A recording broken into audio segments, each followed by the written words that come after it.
आज के इस वीडियो में आपको बताने वाला हूं कि 2026-27 में होने वाली जनगणना के लिए आप कैसे ऑनलाइन इसका फॉर्म भर सकते हैं। भारत में पिछली बार जनगणना 2011 में हुई थी, जो उसके बाद अब 2027 में होने वाली है। इसका पहला पेज 1 अप्रैल 2026 से शुरू हो चुका है। अब इसमें आपसे कौन कौन से सवाल पूछे जाएंगे, आपको क्या इसका जवाब देना है, क्या क्या इसमें आपका डॉक्यूमेंट लग सकता है और इसमें जो एक नंबर मिलेगा वो नंबर आपको किसको देना है और क्यों देना है, पूरा प्रोसेस इस वीडियो के माध्यम से हम आपको बताने वाले हैं। तो वीडियो बड़े काम का होने वाला है, वीडियो को लास्ट तक जरूर देखें। मैं दर्शक बंसल, स्वागत है आपका बंसल जी टेक इन्फो में। तो चलिए वीडियो को शुरू करते हैं। तो सबसे पहले तो आपको अपने गूगल क्रोम को ओपन करना है और ओपन करने के बाद यहाँ पर आपको सर्च करना है SSI-India.gov.in।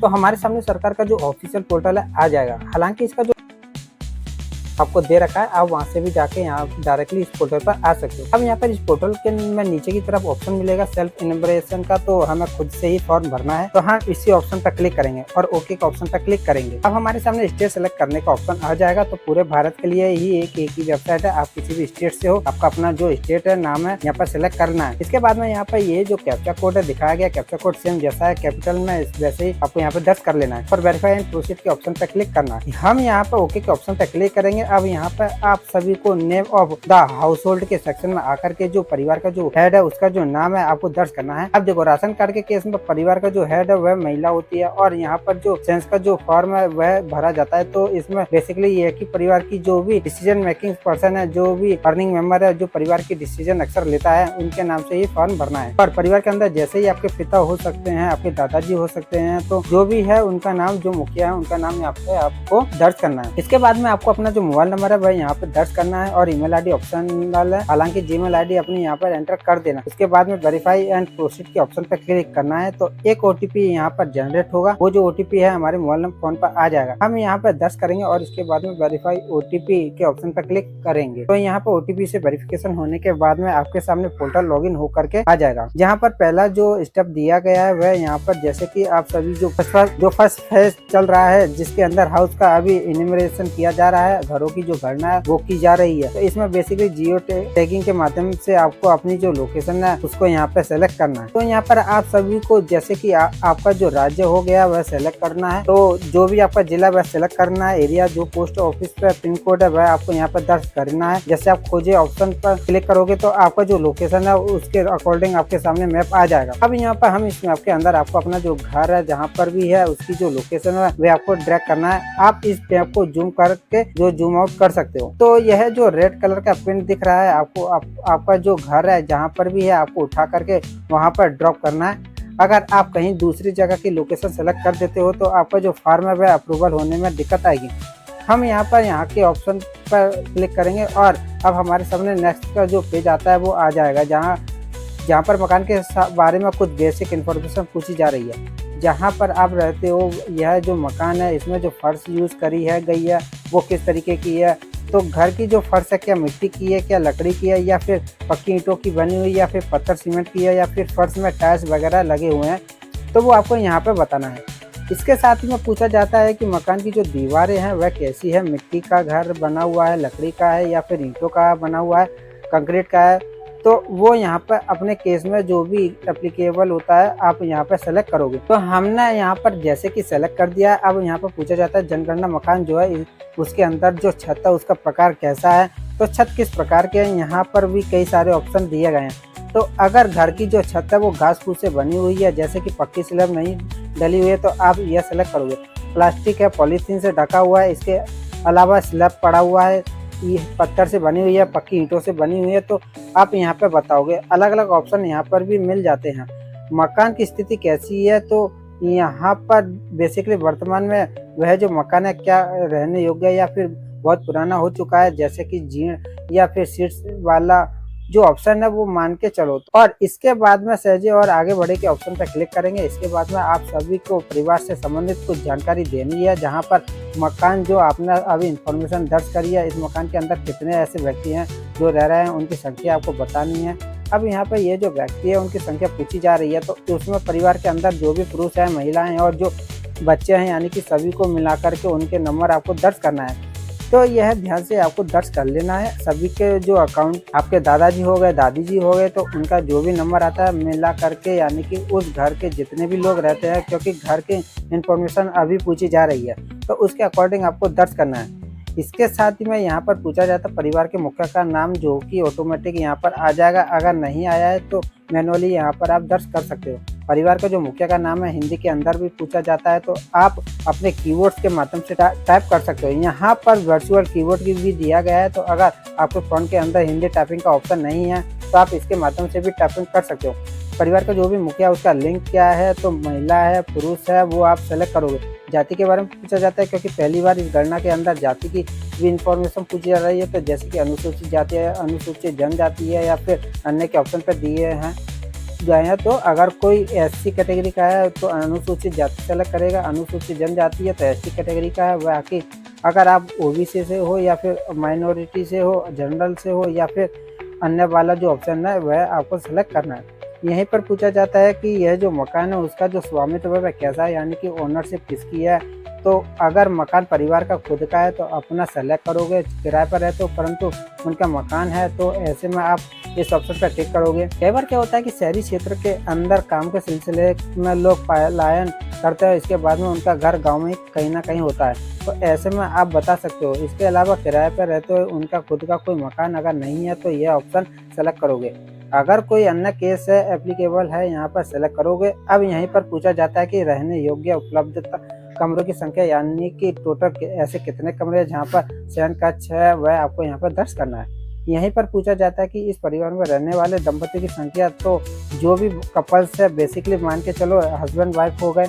इसके अलावा कोई अगर बच्चों की शादी भी हो चुकी है तो उनको काउंट करके यहाँ पर दर्ज करना है। जो भी मेंबर्स है, जो भी नंबर्स आता है आपको यहाँ पर दर्ज करना है। सहेजेंगे और आगे बढ़े के ऑप्शन पर क्लिक करेंगे। अब अगला जो स्टेप आता है जहाँ पर पूछा जाता है कि परिवार के पास में पानी की जो सुविधा है वो कैसी है।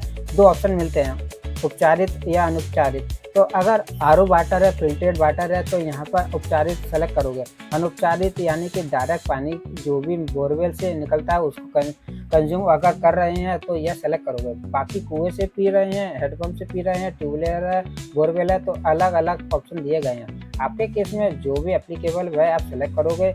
यहाँ पर एक चीज़ बता देता हूँ कि शहरी क्षेत्र के अंदर यहाँ पर कुछ जगहों पर क्या होता है कि घर के अंदर पानी की सप्लाई आती है, तो यहाँ पर आपके केस में नल का पानी उपचारित स्रोत से जैसे कि फिल्टर हो के आता है, यह आप सेलेक्ट करोगे। यहीं पर पूछा जाता है कि पेयजल का जो स्रोत है वह क्या घर के अंदर है या फिर घर के निकट या फिर दूर है, यानी कि पीने का जो पानी है वह कहाँ से वह लाते हैं। तो यहाँ पर आप सिलेक्शन करोगे। उसके बाद में प्रकाश का मुख्य स्रोत क्या है, तो जैसे कि दिन में तो सूरज की रोशनी ही रहती है। बाकी यहाँ पर जैसे कि अल्टरनेटिव जो ऑप्शन होते हैं, बिजली, मिट्टी का तेल या ऊर्जा, अन्य कोई ऑप्शन हो गया जैसे कि तेल वगैरह, जैसे कि अन्य हो गया, उससे जलाते हो। प्रकाश नहीं उनके पास व्यवस्था है, तो उस केस में ये एप्लीकेबल होगा। तो ये बेसिक कुछ क्वेश्चन आते हैं, इनमें भी आपको इसी तरीके से सेलेक्ट करना है। और साथ ही में अब यहाँ पर पूछा जा रहा है शौचालय की उपलब्धता के बारे में। तो यहाँ पर परिवार के पास में शौचालय है या नहीं है पूछा जाता है। अगर नहीं है तो सेकंड वाले ऑप्शन पर आओगे। शौचालय है तो शौचालय किस कैटेगरी का है, जैसे कि शौचालय क्या परिवार के उपयोग के लिए ही है या फिर अन्य परिवार के साथ में आप उसको साझा करते हैं, शेयर करते हो। इसके अलावा सार्वजनिक शौचालय का अगर आप इस्तेमाल करते हो तो आप इसे सेलेक्ट करोगे। इसके बाद में आप सभी को और भी यहाँ पर ऑप्शन दिखेंगे, जैसे शौचालय 2 गड्ढा शौचालय वाली की कोई एक स्लैब से बना हुआ है और हवादार है, कमरा बना हुआ है, तो वो यहाँ पर स्लैब के साथ में 2 गड्ढा शौचालय अगर है तो वह सेलेक्ट करोगे। अगर खुले में कोई शौचालय है तो वह यहाँ पर बताना है। इसके बाद में अगला ऑप्शन मिलता है जहाँ पर पूछा जाता है कि गंदे पानी की जो निकास की स्थिति है वह कैसी है, क्या जो नालियाँ हैं वह ढकी हुई है, क्या खुली हुई है, नालियों में पानी जाता है, तो गंदे पानी का जो भी व्यवस्था है वह आप यहाँ पर सेलेक्ट करोगे। परिसर के अंदर स्नान की सुविधा उपलब्ध है या नहीं है, तो घर के अंदर अगर बाथरूम है तो वह यहाँ पर स्नान गृह सेलेक्ट करोगे। छत के बिना अहाता में अगर कोई स्नान करता है तो वही यहाँ पर सिलेक्ट कर लेना है, नहीं तो नहीं के ऑप्शन पर क्लिक कर लेने। यहीं पर अगला ऑप्शन मिलता है रसोई घर और एलपीजी पीएनजी गैस कनेक्शन के बारे में पूछा जाता है। 2 तरीके क्वेश्चन एक ही के अंदर है, तो ध्यान रखना यह है। यहाँ पर सबसे पहले तो पूछा जा रहा है कि रसोई घर, जिसमें कि अगर आप परिवार के पास में रसोई घर है, ठीक है, तो जहाँ पर खाना रसोई घर में पकाया जाता है तो पहला वाला जो सेक्शन है इसके अंदर में आपको टिक करना है। यहाँ पर भी टिक करने के 2 ऑप्शन मिलते हैं, क्या परिवार के पास में एलपीजी या फिर पीएनजी गैस कनेक्शन है या नहीं है। तो अगर नहीं है तो सेकंड वाले ऑप्शन पर क्लिक करोगे। वहीं अगर परिवार के पास में रसोई घर नहीं है तो उस केस में सेकंड सेक्शन के अंदर आओगे। यहाँ पर भी एलपीजी गैस कनेक्शन है या नहीं आपको बताना है। अगर खुले के अंदर खाना पकाते हो, कोई स्पेस किचन वगैरह नहीं है, तो उस केस में तीसरे सेक्शन में आओगे। अगर खाना नहीं पकाते हो, सरकार ने यह ऑप्शन रखा है क्योंकि भाई खाना तो पकाया ही जाएगा, इंसान किसी ना किसी जरिए से तो कुछ तो खाता ही होगा, ठीक है। इसके बाद में अगला ऑप्शन आता है खाना पकाने के लिए प्रयुक्त मुख्य ईंधन। तो घर के अंदर जो ईंधन यूज होता है, एलपीजी गैस हो गई, उसके अलावा जैसे कि लकड़ी से कोई खाना पकाता है तो वो यहाँ पर चलेगा। मेन सोर्स के बारे में पूछा जा रहा है कि कहाँ से बेसिकली खाना पकाया जाता है। तो मेन सोर्स अगर एलपीजी गैस है तो एलपीजी गैस सेलेक्ट करोगे, अगर लकड़ियों से है तो वो यहाँ पर सेलेक्ट करना है। इसके बाद में सहजे के आगे बढ़े के ऑप्शन पर क्लिक कर लेना। अब इसके बाद में अगला ऑप्शन आता है जहाँ पर कुछ बेसिक संपत्तियों के बारे में पूछा जाता है, जिसमें कि यहाँ पर सबसे पहले तो पूछा जा रहा है कि क्या परिवार के पास में रेडियो या फिर ट्रांजिस्टर है। तो अगर परिवार के पास में जो पुराने टाइप के जो रेडियो आते थे वो सुविधा है तो आप बताओगे। अगर परिवार के पास में रेडियो नहीं है लेकिन मोबाइल फ़ोन में रेडियो ऑप्शन है, उसे इनेबल करके वह सुन सकता है, तो यहाँ पर उस केस में टिक करना है। मोबाइल फ़ोन में यूट्यूब देखना, इंटरनेट चलाना वो इसके अंदर में नहीं आता है, तो वो आगे ऑप्शन मिलेगा तो वो हम यहाँ पर टिक करेंगे, ठीक है। अगर एफएम नहीं है तो वो उस केस में आप नहीं भी सेलेक्ट कर सकते हो। इसके बाद में टेलीविज़न के सेक्शन में आना है। तो यहाँ पर परिवार के पास में टीवी है या हाँ है, अगर तो उसमें क्या कंडीशन है, किस तरीके से टीवी का इस्तेमाल होता है, क्या उसके अंदर दूरदर्शन लगा हुआ है, डीटीएच कनेक्शन है या फिर केबल कनेक्शन है। तो जो भी कनेक्शन का मेथड है वो यहाँ पर सेलेक्ट करोगे।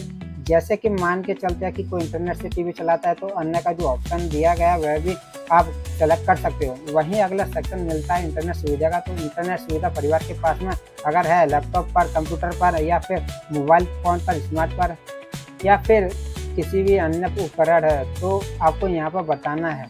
अगर परिवार के पास में इंटरनेट है तो अगर आपके फ़ोन में भी इंटरनेट है, 3G या 4G या 5G या कोई भी कनेक्शन है तो आप यहाँ पर सेलेक्ट कर सकते हो। अगला ऑप्शन मिलता है मोबाइल का, कंप्यूटर का। तो परिवार के पास में अगर खुद का कोई पीसी है तो यहाँ पर सेलेक्ट करोगे, नहीं है तो आप नहीं के ऑप्शन पर क्लिक करोगे। परिवार के पास में कितने टेलीफोन है या फिर मोबाइल की सुविधा है तो यहाँ पर आप सेलेक्ट करोगे। अगर टेलीफोन लैंडलाइन व्यवस्था है तो यहाँ पर हाँ के ऑप्शन पर क्लिक करोगे। इसके बाद में ही मैं लैंडलाइन कनेक्शन नहीं है तो आप इसे अनटिक करके आगे बढ़ सकते हो। मोबाइल फ़ोन के सेक्शन में आना है, जहाँ पर अगर परिवार के पास में साधारण मोबाइल है तो आप इसे सेलेक्ट करोगे, स्मार्टफोन है तो आप इसे सेलेक्ट करोगे। अब वहीं पर अगला ऑप्शन आता है जहाँ पर पूछा जाता है साइकिल या फिर स्कूटर के बारे में। तो अगर परिवार के पास में मोटरसाइकिल है या फिर साइकिल है तो वो यहाँ पे बताना है। कार, जीप, किसी के पास में वैन है वो यहाँ पर टिक करके बताइएगा।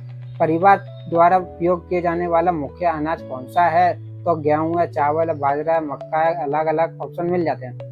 तो यहाँ पर जो भी केस में एप्लीकेबल है आप सेलेक्ट करोगे। इसके बाद में यहाँ पर आपको मोबाइल नंबर अपना दिखेगा जो कि ऑटोमेटिक रजिस्ट्रेशन पेज पे आ जाता है, और यही जो मोबाइल नंबर है सेंसस के अंदर जनगणना फॉर्म को भरने के लिए यूज़ किया जाएगा। तो एक मोबाइल नंबर के जरिए केवल एक फॉर्म आपको भरना है। तो यहाँ पर हम सहजे और आगे बढ़े के ऑप्शन पर क्लिक करेंगे, हाँ के ऑप्शन पर क्लिक करेंगे। तो अब इस तरीके से आप देखोगे कि अब हमारे सामने एक समरी पेज आ चुका है, जहाँ पर इस फॉर्म के अंदर जो भी इंफॉर्मेशन हमने दर्ज करी है वह यहाँ पर सारी चीज़ें प्रॉपर यहाँ पर फिल होकर के आ चुकी है। स्थान बारे में इंफॉर्मेशन हो गई है, जनगणना का जो विवरण है वो हमने दर्ज कर दिया है, मकान कैसा है, साथ ही में परिवार के अंदर जिस तरीके की फैसला है वो यहाँ पर सारी चीज़ें आ चुकी है। अब यहाँ पर सारी चीज़ों को मिलान करना है। अगर किसी के केस में ऐसा हो जाता है कि यहाँ पर कोई इन्फॉर्मेशन सुधारने की ज़रूरत है तो आप बैक जा कर के संशोधन के लिए वापस जाके ऑप्शन पर क्लिक कर सकते हो, आप एडिट कर सकते हो। आप इसे अभी वर्तमान के सेव कर लेना है। गवर्नमेंट के पास में नहीं भेजना है चाहते हो तो गवर्नमेंट के पास में नहीं भेजना चाहते हो तो ड्राफ्ट के रूप में सेव करके रख ले, इस ऑप्शन पर टिक कर सकते हो। बाकी हम चाहते हैं कि इस फॉर्म को अभी सेव कर दे, जो तुरंत ही हम अग्रेसित करना चाहते हो वो टिक कर सबमिट करें। ऑप्शन पर क्लिक करना है और हाँ पर ऑप्शन पर क्लिक करना है। तो इस तरीके से हमारे सामने आप देखोगे एक संख्या जनरेट होकर के आ चुकी है जो कि SID नंबर है, और यह जो SID नंबर है आपको अपने पास में नोट करके रख लेना है। जब भी आप ऑनलाइन तरीके से अपना गणना पत्र भरते हो तो इसके अंदर गवर्नमेंट की तरफ से एक फिजिकल वेरिफिकेशन भी होता है। इसी वजह से मैंने लोकेशन पे आपको काफ़ी फोकस कराया।